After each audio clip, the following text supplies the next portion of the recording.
आठवणी आठवता आठवता अशी माझी चाळ होती.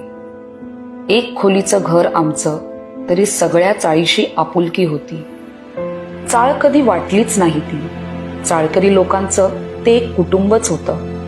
परक्या लोकांनाही आपलंसं वाटावं असं मायेचं छप्पर होतं.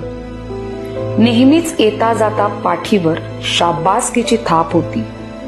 चुका केल्या तर कानफाडात मारणारी आप्त होती. एका घरात चहा झाला तर दुसऱ्या घरात खाणं व्हायचं. रात्री आईबाबांना घरी यायला उशीर झाला तर शेजारून घरपोच जेवण यायचं. जातीपातीला इथे नेहमीच दुय्यम स्थान होतं.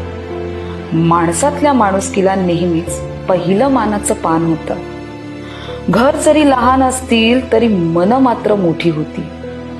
घर जरी लहान असतील तरी मन मात्र मोठी होती.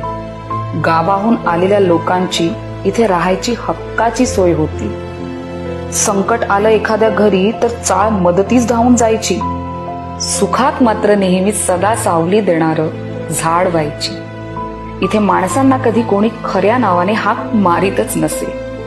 ए कॅटी, ए रावल्या, ए चिंगू, ए काळे, ए टाकलू यांची चलती नेहमी असे. मन खरंच अजूनही भूतकाळात सतत सतत रमतं. चाळ अजून हवी होती म्हणत धाय मोकलून रडतं. आज आहेत जिकडे तिकडे उंच उंच इमारतींचे मनोरे. लवकरात लवकर घेतले जातील उरलेल्या चाळींचे जीव रे.